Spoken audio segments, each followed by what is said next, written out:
Ecuador extendió por 30 días el estado de excepción que permite movilizar a los militares en calles y cárceles.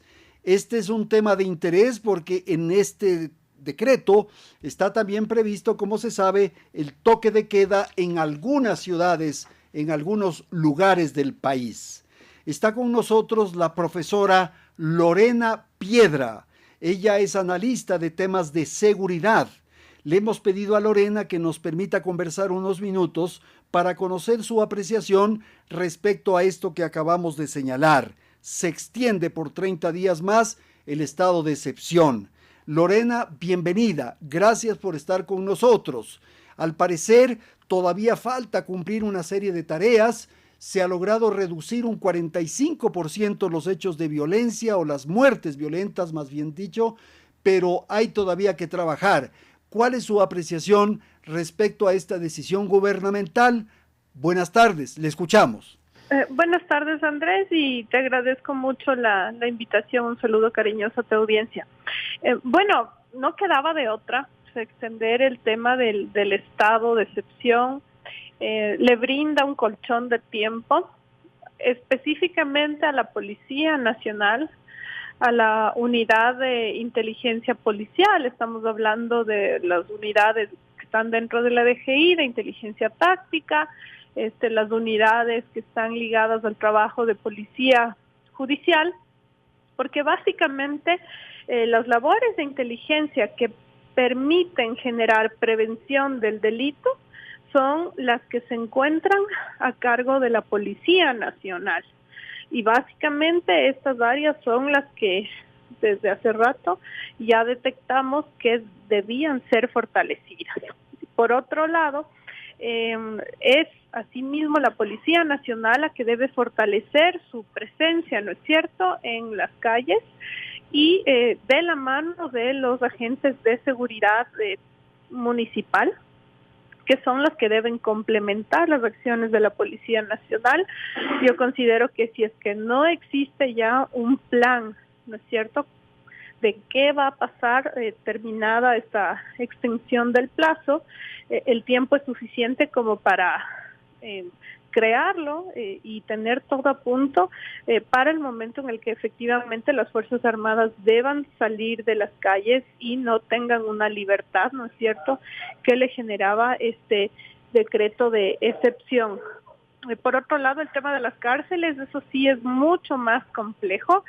Y aunque se haya extendido el tema del estado de excepción, no bastará. Sin embargo, ya hay que generar planes emergentes para que las cosas no se salgan de control y al contrario, mantener y seguir avanzando en la situación que tenemos, que es de relativa tranquilidad y que ciertamente ha mejorado. Lorena, quisiera que se detenga un minuto y nos dé su apreciación respecto a una de las tareas que se llevó adelante en esta primera etapa del estado de excepción y fue depurar las cárceles, las prisiones. Al parecer, de acuerdo a las noticias que se tiene, se ha podido avanzar notablemente. ¿Usted qué cree que hay que hacer en la siguiente etapa, una vez que ya están controladas, que están saneadas? ¿Qué es lo que corresponde en esta siguiente etapa? Por favor, Lorena Piedra.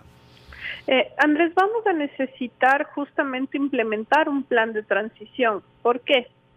Porque vamos a necesitar que las Fuerzas Armadas salgan de las cárceles. Efectivamente, si se quedan mucho tiempo más, esto puede poner en peligro la integridad de sus miembros, la integridad de las Fuerzas Armadas mismas, porque la proximidad con esos entornos genera contaminaciones.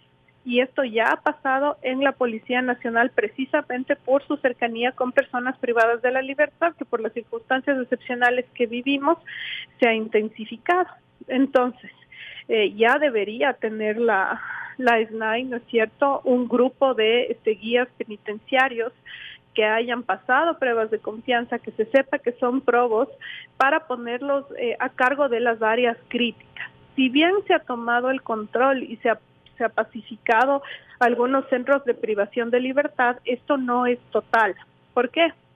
Porque Fuerzas Armadas sigue encontrando caletas que están dentro de las construcciones, han tenido que romper pisos, paredes, y otros temas para dar con los lugares donde se guardan las armas y todas las drogas y las sustancias prohibidas, ¿no es cierto?, los artículos prohibidos. De hecho, la única manera efectiva de asegurarnos que no existen más caletas es básicamente abriendo algunos sectores de algunas cárceles, ¿no es cierto?, casi que abriendo todo lo que está construido. Entonces, es asimismo emergente la construcción de los nuevos centros de privación de libertad, teniendo la certeza con auditorías de que no existen irregularidades, porque de lo contrario, lo que sucede es que las armas se mueven de un lugar a otro, podría ser que sigan existiendo caletas y no es que ingresan nuevas sustancias o nuevos artículos prohibidos, sino que estos han estado ahí en caletas esperando, ¿no es cierto?, que las cosas se calmen para poderlos sacar. En algunos centros de privación de libertad, las estructuras criminales han llegado a tales niveles de desesperación que ya han empezado a almacenar, por así decirlo, en otros internos, en otros seres humanos, las sustancias y los artículos prohibidos con las violaciones de derechos humanos que eso implica, ¿no? Porque eso también es un delito, utilizar a seres humanos para esas actividades. Entonces, esa es una tarea que requiere un trabajo muy fuerte de inteligencia con la SNAI articulada, ¿no es cierto?, y que debe ser tomado con la seriedad del caso, porque de lo contrario, todos los avances que se tienen, pues se perderán. Hay un punto que no ha sido aclarado, que no ha sido explicado adecuadamente y que en el transcurso de los días más bien se ha ido diluyendo, y es el que tiene que ver con las detenciones que se han producido en estas campañas, en estos operativos, en estas acciones de Fuerzas Armadas y de la policía. Nos quedamos en una cifra de alrededor de 10,000 personas que fueron detenidas. Claro, la preocupación que surgía y el tema que se planteaba es cómo iban a ser procesados, de qué manera iban a ser llevados a los tribunales, a las cortes. Pero ese es un tema que no se ha informado adecuadamente. Entonces, la pregunta que hago, Lorena, es, estos grupos probablemente se han replegado, estas bandas narcoterroristas se han replegado, se ha logrado capturar a unos que son los que sí efectivamente se los ha identificado como integrantes o miembros de estas bandas, pero los otros no, los otros tienen alguna no sé, vinculación, cercanía, pero no son militantes, digamos, no están dentro de las bandas. ¿Qué hacer con este contingente tan grande de compatriotas, de ciudadanos que están en estas circunstancias? Lorena Piedra. Sí, Andrés, bueno, hay que tomar en cuenta que todo se da en un contexto. O sea, por más operativos que realice Fuerzas Armadas con Policía Nacional, si es que la otra parte del sistema, que es el sistema de justicia, se encuentra corrompido y se encuentra cooptado, tú no puedes tener la certeza de que efectivamente todas las personas que han sido procesadas por terrorismo sean las que deben estar ahí. O, ¿no es cierto?, se hayan vendido sentencias para beneficiar a otros. Porque de hecho lo que estamos evidenciando con el caso Purga, ¿no es cierto?, y Metástasis es de eso, o sea, sistemas de compra de sentencias que están operando, ¿ya? Y no son los únicos, o sea, no podemos pensar que solamente esto sucedía en determinadas circunscripciones y en otras no. O sea, ¿por qué no pensar que también está en El Oro? ¿Por qué no pensar que también existe una estructura así en Manabí y en otras provincias, la provincia de Los Ríos, por ejemplo, ¿no?, que están conflictivas? Eso por un lado. Y por otro lado, ¿no es cierto?, saber que ciertamente es imposible que todas estas personas que han sido detenidas sean efectivamente terroristas y, bueno, hay un problema porque no se sabe ni siquiera dónde ubicarlas. O sea, pongamos esto como ejemplo. Sabemos que la cárcel 4 ya no abastece para tantos políticos, tantos jueces y tantos policías que han sido privados de la libertad por los casos de corrupción. y ahora Fiscalía está pidiendo que se los envíe a la cárcel de Cotopaxi. Entonces, precisamente, si esa cárcel, ¿no es cierto?, que se supone que es la que tiene personas que son privadas de la libertad más conflictivas de detener, porque ponen acciones de protección, porque como Ronnie Aliaga salen del país y demás, las otras cárceles tienen una sobrepoblación y hay que priorizar las medidas pues para manejar esto bien y también, o sea, ser condescendientes con la necesidad que tiene el Estado de fortalecer sus instituciones pagando impuestos. Es decir, sí, duele pagar impuestos, pero a la vez que pagamos impuestos, pedir rendición de cuentas, ya que solamente financiando al Estado y sus instituciones podemos tener una certeza de que nos queda algo de democracia que defender y que sostener para las vidas de las ecuatorianas y los ecuatorianos. Le pongo otro tema que me parece que es pertinente, y es que finalmente los seres humanos, las personas, nos acostumbramos, nos acomodamos a ciertas circunstancias, a ciertos cambios. Al principio nos generó algún nivel de estrés esta declaratoria de estado de excepción, particularmente la decisión del toque de queda nos provocaba, como digo, cierta tensión. Ahora, con esta nueva declaratoria o este nuevo decreto, el 193, que incrementa o extiende esta situación con el ingrediente de que se declara el conflicto interno, la guerra. Uno dice, bueno, ya nos vamos acostumbrando, y se van acostumbrando todos, incluso aquellos que están vinculados a la narcodelincuencia. Entonces, ¿qué estará pasando en el país? ¿Cuáles serán un poco las acciones que llevan adelante los unos y los otros? Y finalmente hay una convivencia, podríamos pensar. ¿Qué opinión tiene de esto, Lorena? Claro, Andrés. A ver, de lo que tenemos que estar 100% seguros es de que las estructuras de delincuencia organizada no solamente, esto yo lo decía ayer en un tuit, no solamente han cooptado la esfera política, las instituciones estatales, a las empresas privadas, sino también se encuentran dentro de las universidades y en otros espacios en los que nadie dice nada, ¿no? Dentro de las iglesias, es decir, están en toda la sociedad. Y están esperando para volverse a activar. Esto es súper claro. Entonces, que han dejado de suceder actividades criminales en el país, esto no ha dejado de pasar, y que van a esperar el momento que sea propicio para volverse a activar.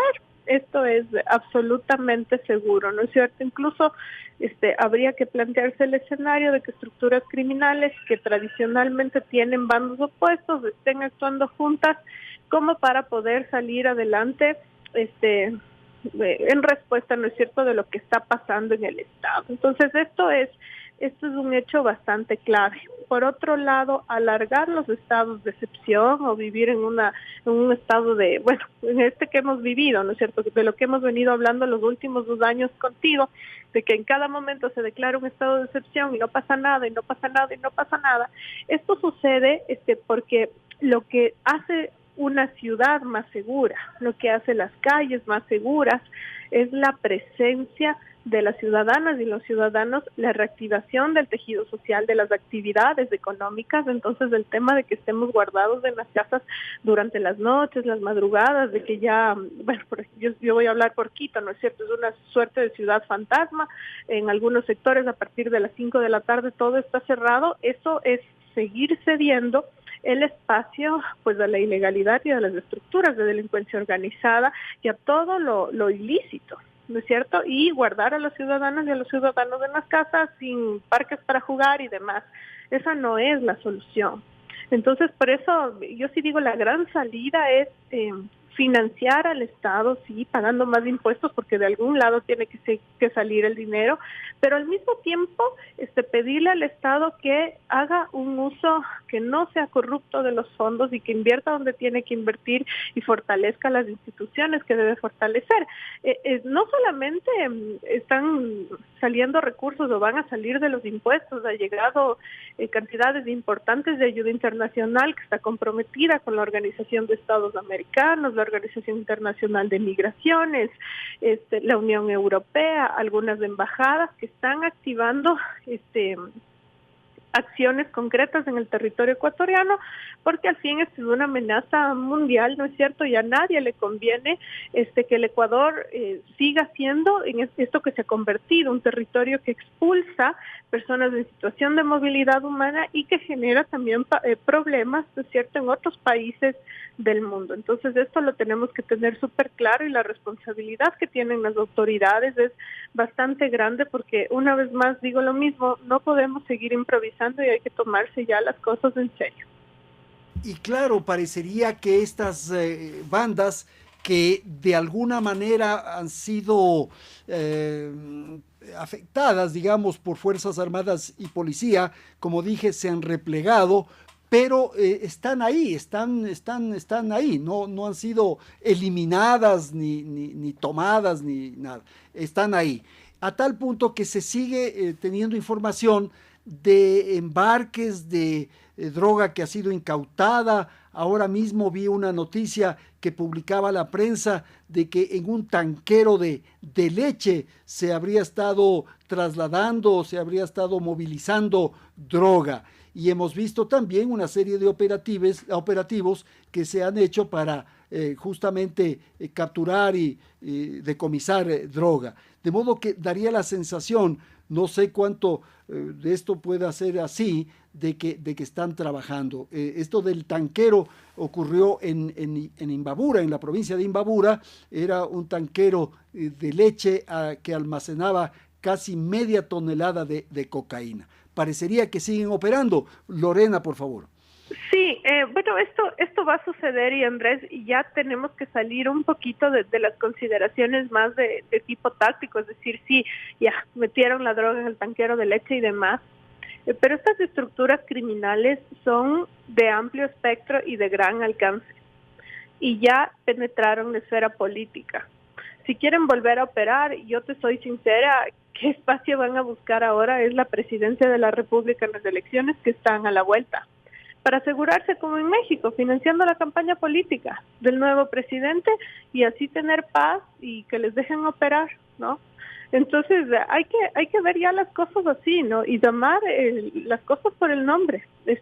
Hay que identificar claramente, y por eso el trabajo de la fiscal es tan importante, cuáles son los partidos y los movimientos políticos que tienen financiamiento ilegal, que tienen pactos con estructuras de delincuencia organizada, y eso tiene que ser visibilizado, porque lo que nos estamos jugando es la democracia y el bienestar de todas y todos los ecuatorianos. Cuando una estructura criminal llega a gobernar, solo se beneficia a sí misma y no le importan las vidas humanas. Eso tenemos que tenerlo claro. Sí, eso es lo que ha ocurrido, por ejemplo, en Honduras. La noticia que se ha difundido en el transcurso de este día es que el expresidente de Honduras, un expresidente de Honduras, ha sido declarado culpable de narcotráfico en Estados Unidos. Se trata de Juan Orlando Hernández, expresidente entre el 2014 y 2022.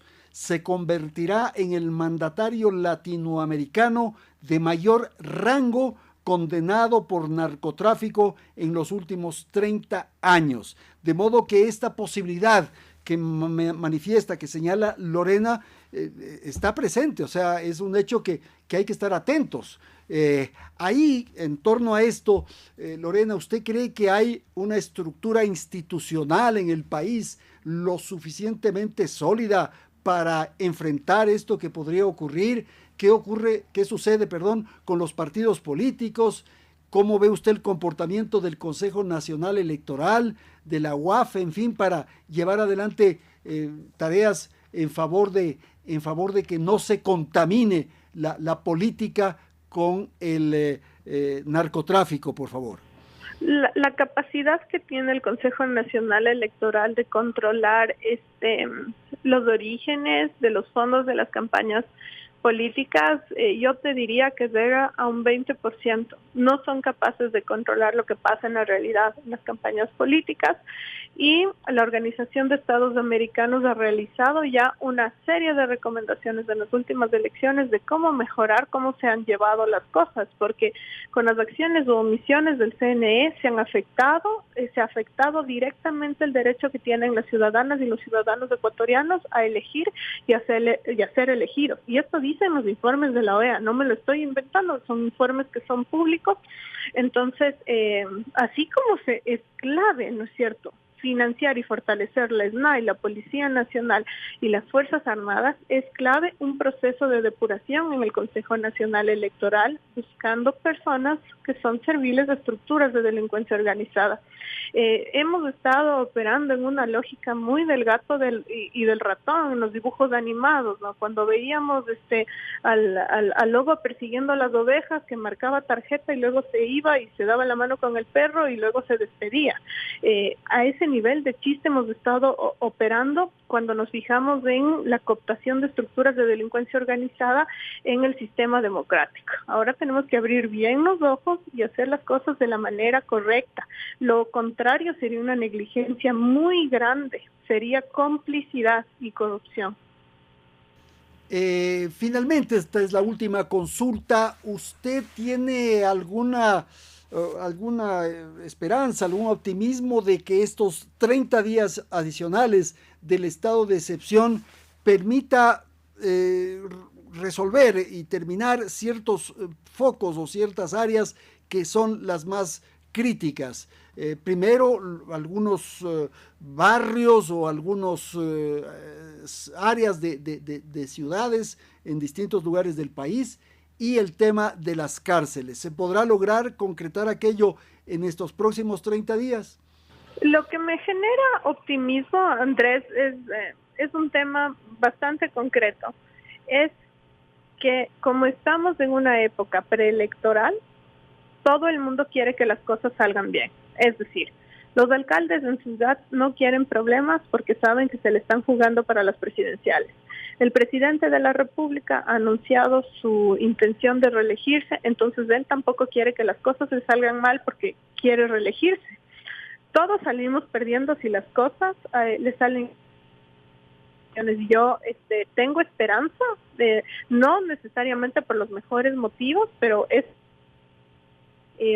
la popularidad de la que gozan se puede desvanecer, ¿no es cierto?, en una fracción de segundo, si es que no son capaces de sostener el proceso y saben que cualquier tema electoral atraviesa por la seguridad y por la capacidad de sostener lo que ya se ha ganado.